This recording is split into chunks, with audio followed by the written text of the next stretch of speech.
All right, welcome back to the show, everybody. Excitement is looming in the air for the new film Relive. It's holding auditions and seeking sponsors. There are so many great things to talk about this film. What are you looking at me for? We have wonderful people on the KUM couch. Creativity is unbelievable right now. We have my friend, Rain Valdez, fellow Simon Sanchez Shark. Yes. So that would imply the creativity. That's amazing, yes. Because we're creative up there at the people. GGO School, right? Yeah. We also have Rachel Lako, who is the writer, co-producer, and actor. So you wear many hats. Many hats, just like Rain. Yeah. The end we're all multi-hyphenates here. There you go. The end credits are all going to be you. It's like Rachel did this, Rachel did this, Rachel did this. And of course, Jet Tolentino, producer slash, what else are we doing? Just producer. Oh, okay. Just Extraordinaire. Extraordinaire. Well, Award-winning producer. Yeah. Well, your font in the end credits is probably going to be the big one. It's produced by, Yes. Well, by Jet. yeah, sure. Yes. Okay, Rain, I'd like to start with you because these kind of projects, obviously, very, very technical, very, very time-consuming, very resource-consuming, but this is also loosely based on your own life experience, so also very emotionally taxing, I would assume. Yeah, it definitely was when I first wrote the story. I think at that point when I was writing the story, and you're right, it's loosely inspired by my experiences, and I kind of just allowed the character that I'm playing be kind of an outlet to kind of process what I was still kind of going through. So yeah, it's very emotionally taxing for sure. Now the subtitle is A Tale of an American Island Cheerleader. Yes. Is that in any way, is that like kind of like a allegory, or is that like literally it's a island cheerleader comes from America, comes back and wants to, you know, share spirit and jazz hands and all?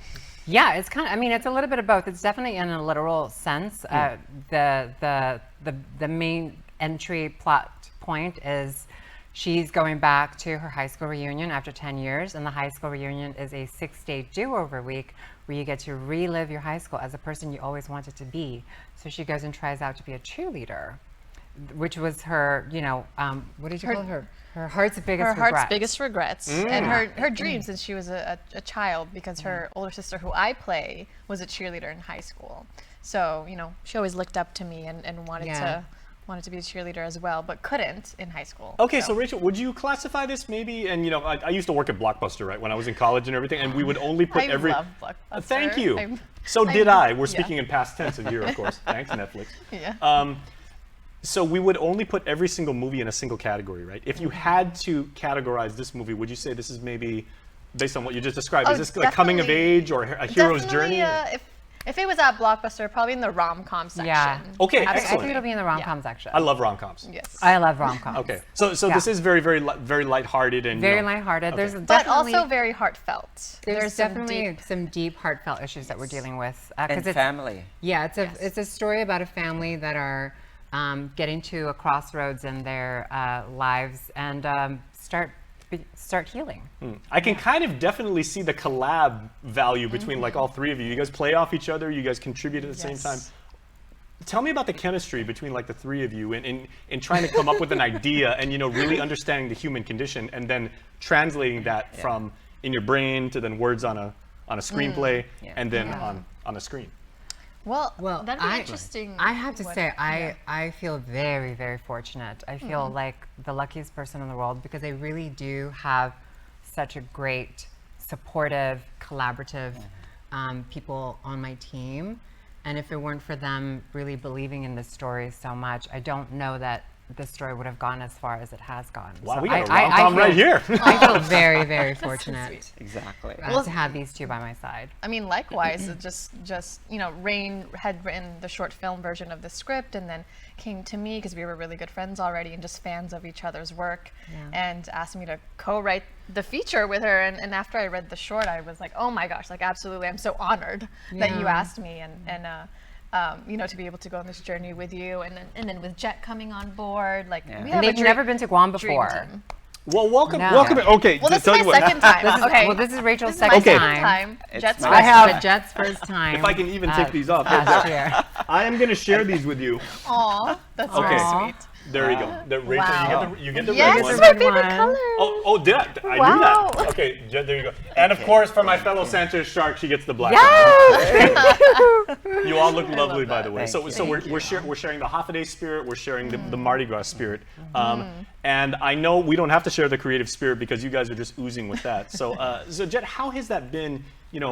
From the technical side, putting this kind of story together and really making sure that you capture the essence of what you're trying to get across. Well, it's been challenging to say the least because when I got the script, I had to go to Google and type, "Where is Guam?" That was one. I know, very, very silly. But nevertheless, I knew it was somewhere in the Pacific. Right in between Japan and Hawaii, kind of somewhere It's there. too large, largest ocean on Earth. So, and then I researched what happened, what filmed on Guam, and there was only one movie that I could watch, and I watched that movie and it left me horrified. Like, yes, because that movie depicted the island so remote.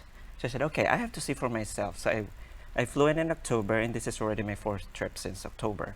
And I saw the metropolis, you have 5-star beaches and hotels. I was like, okay, this is why this film, Relive, has to be, I love when Rain wants to romanticize her home island, just like what Woody Allen did to New York City.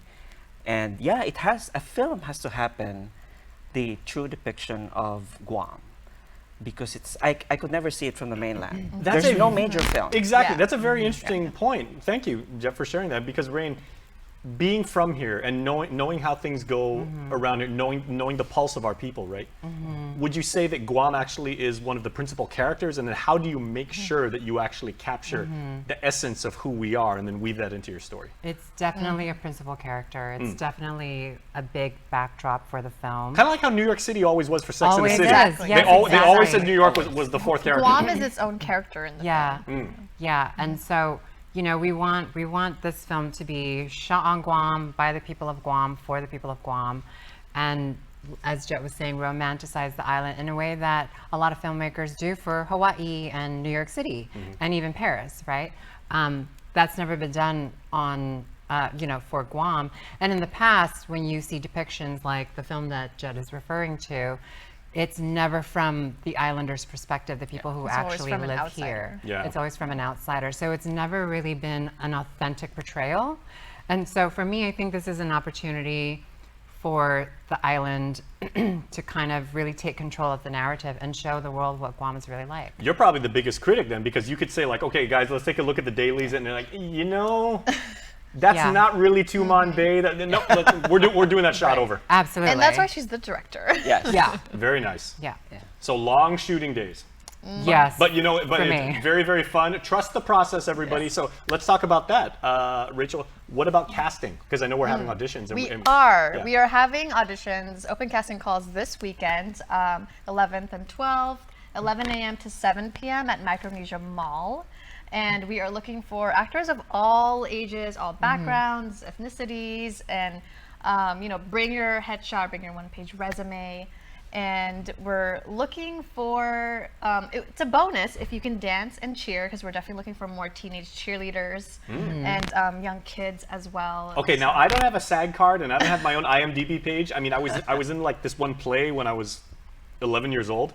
Do I still qualify? I mean, I don't have like Yes. a formal. I'm Yes. not a formal Absolutely. thespian. Yes. You Okay. do not need acting experience. Yeah. That that's also a plus, but it's not necessary. Yeah, Excellent. we are looking for at least 500 locals. Extras. Backgrounds. That's a so, big So we cast. want to see a lot of you. Exactly, because we have to 500? We have to fill. Well, for backgrounds. for, Okay, like, I was filming some gonna of the say, what scenes. are you guys shooting? Relive, or are you guys shooting like the next Lord of the Rings like battle? No, because we have to fill in a church, a football field, a gymnasium, the beach. So we need a lot of background actors. Wow. So, and of course, we're looking for mean moms, bullies at school, teachers. We're definitely parents. looking for a Yeah. lot of queer, trans Yes. kids as well, Okay. non-binary. There is a And- lot of and- talent here with our beloved LGBT community. Yes, so exactly. please make sure that you Yeah, participate. and I can't wait to meet all of them. Excellent. Okay, Mr. Producer, let's talk distribution, right? When one production is finally wrapped and editing is all done and Lord knows that's a Yeah. crazy process and everything. When the project is in the can and ready to be put out for public consumption, where will it be? Is this a theatrical release? Is it going to be like streaming? Yeah. Well, we are an independent filmmaker, right? So the strategy is always to go the festival route because the festival circuit is where the distributors and sales agents go to buy Yeah. films. So that's one. That's our first year after we roll out. And then after that, the agent would be structure our limited theatrical release, and then after that, go to streaming worldwide. Right. So hopefully, if you guys get some time at Cannes, then somebody can Oh, yeah. find Right. it, Yeah. be inspired, pick you guys up. Exactly. Exactly. Okay, Yeah. we were making a little fun at Netflix, but Netflix, give these guys like But no, tremendous talent. the most important thing is also, since this is an LGBTQ film, we have June as Pride Month every year. Right. So So- is that your working deadline, and are you trying to get everything all squared away so that we can actually release this by Not Pride Month really, itself? not really. Again, Okay. because Pride Month is every year. It just so That's true. happens, we Pride Month is we every can't, day. We can't be categorized as such, but mainly we're also a family film. It's a healing for family who have sort of some members have estranged themselves from. So there's a lot of that, and I think a lot of locals can relate. Relate to it. So Yeah. Absolutely. Okay, so as you were just saying, you're looking to do like inside a gym, at a football field. Yes, No at the beach. need to build sets and everything like that. You've got all of the beauty of nature and all the sets you'll ever need, like right here on Guam. All you got to do is pick up the camera and shoot. I Yeah. think it's perfect, exactly. But the Guam is perfect for this movie. Okay, where can people go if they have any sort of questions, inquiries, curiosities? Is there like social Yes, media? Email you address? can check out more information on Instagram at Relive Film. Very Yeah, nice. and for those who don't have Instagram, you might know our local counterparts. We have the Guam International Film Festival through Don Munya, and also Miracle Mugo, and Rizal Almonds, and Bojo Molina. Miracle is aptly named. Yes. She is absolutely wonderful. Exactly. And Bojo's a good friend of mine, so like Yeah. he always comes through. And Joey Certeza, our cultural consultant. So we're all covered. Oh, very nice. Okay, we're running out of time, so final thoughts from each of you. Describe the process. Like right now, okay, so we've laid out what work lay ahead and everything like that. Where do you go from here, Rain? You're first. Full speed ahead. And I got here last night, and I'm not leaving here until this movie is made. I'm staying holding here. us hostage. I'm holding everybody hostage until we are We can't go back wrapped. home. No one's going home until this movie is made. That was beautiful and that was perfect. It's now or never, and we Yep. choose now. Did I Yes. mention how Sanchez High graduates are really, really creative, everybody? Yes. There you go. Let's go Sharks. It's in our DNA. Thank you. Okay, how about for you, Rachel? Final thoughts. If I would say one word, it would be thrilling. Very thrilling. Can't wait to start. Yes. Yeah. Okay, and then Jet, your final Yeah, thoughts, again, please. don't forget this weekend, February 11 and 12 at the Micronesia Mall, 11 a.m. to 7 p.m. And shout out to our sponsors so far, our partners, Micronesia Mall, Baldiga Group, and the Guam International Film Festival. Very nice. And we wish each of you the very best. I know you can't say like break a leg because that's more of a Yeah. stage thing, but best of luck to you. Thank you. Thank Yeah, you. film productions are very, very difficult. Yeah. Yep. We have the ultimate respect for you. We're kind of like cousins in the media game because we do Yeah, like newscasts. Absolutely. Yeah. Yeah. Absolutely. Okay, cousins, primo. All right, best of luck to each of you. We can't wait to Thank see you. you. Go so Sharks! much. All right, Yeah. thank you. Go Sharks. There you go, Sanchez. All right, please stay tuned. We are back right after this. Okay.